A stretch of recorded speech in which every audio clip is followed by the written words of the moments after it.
Bismillahirrahmanirrahim. I'm going to speak fast then.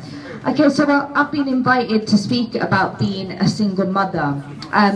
First of all, I want you all to acknowledge that it feels very uncomfortable for me to say that I'm a single mother. Why? Because unfortunately, when you say I'm a single mother, there's an awkward feeling and an awkward atmosphere. Oh, Bajari, poor thing, you know. And this is one of the first things that I have to get past in my own self-confidence, because my own community looks down on me because I'm a single parent, you know. So, okay, getting positive, I'm a Muslimah. Been practicing for 5 years, mashallah. Raised in a Muslim family. However, if you'd have said, Shalina, what's the name of the 5 prayers? I would have said, I don't know. I was fasting in the month of Ramadan, yeah. So I think we have to first of all make a very clear distinction between the Muslim and the one that's heavily practicing their cultural beliefs. So I was very much a British Muslim Pakistani, and that influenced me on who I was today.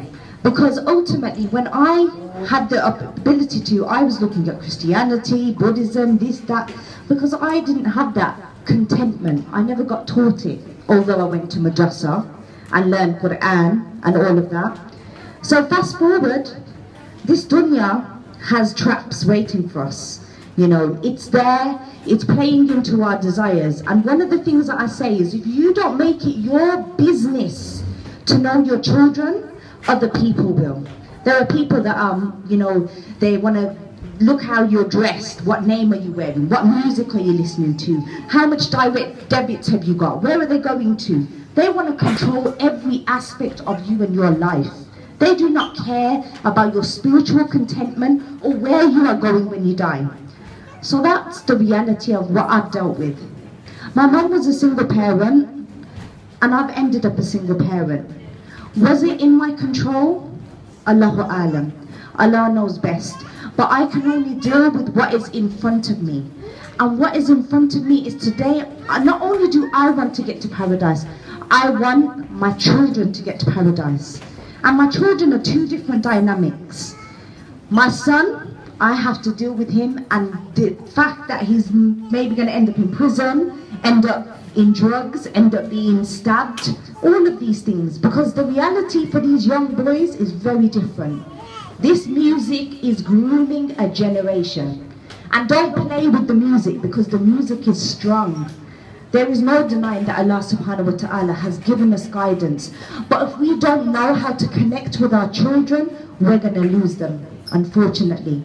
So, back to me, single parent, yeah? Life is giving me wisdom.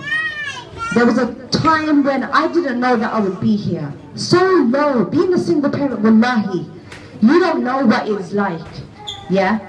That time when you feel like the only thing you have left to be in this world for is for your children, because they're vulnerable and they need you, but you don't want to be in this life. That's how deep it gets. And you know what I say is, alhamdulillah, for me being in that position. Why? Because now I know what the true meaning of tawakkul is. When I've turned to the people and they've let me down. When I've turned to other things, music, fashion, this, that, and it let me down. Alhamdulillah, because when I broke and I dropped to my knees, Allah was the one that was there for me and purified what I needed to get up and say Bismillah. So today I make it my mission to stand here and say, if you think any less of me for standing up here and saying I'm a single mother, then you go home with that and you deal with that. But I want to know and let everybody know that, look, we have to change the way that we're thinking, yeah. There are my son. My son has seen Muslim men that are not doing him any favors. He doesn't see the likes of Prophet Muhammad sallallahu alaihi wasallam. Somebody would just look at Prophet Muhammad sallallahu alaihi wasallam, based on his manners and his adab and his character, they would come to Islam. Do you get that from your brothers and sisters today? When you do business with them, when you have any liaison with them? No. Really, Islam is not highly about our appearance. You know, I've done the niqab debate, I've done all of that. I see people in thobes with beards and this and that. Islam starts within tawakkul. You love for the sake of Allah. Then you love Prophet Muhammad sallallahu alaihi wasallam, and then you love yourself. That is a lot of loving that you've done before you come close to anything in this dunya, and that is our protection, and that was where we need to be. Allah says Allah will not change the state of a people until you change yourselves. So inshallah, you know, all I ask is that you be the role model. I've written a mentoring, Muslim mentoring scheme that I've sent to loads of masjids. Brothers, fathers, brothers, look for your single sisters in the ummah and find out if they have children and say, I'm taking them boys to the masjid, inshallah. And if you're a father, be there for them, because absent father syndrome is real. And if you don't know what it is, I suggest everybody goes and sees what it is. We know the importance of having a male role model, because Prophet Muhammad sallallahu alaihi wasallam, despite being an orphan, always had a male role model around. This is the reality. If your young girls don't have role models, male role models, they will be easy. They will be out there on roads, falling victim to sexual predators.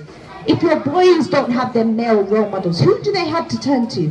We really need to wake up and stop acting when the worst has happened, when the children have died, when the people are being stabbed, or when our communities are being robbed and raped mentally, physically and spiritually, inshallah. Okay, Jazakallah khairan for having me. Assalamu alaikum.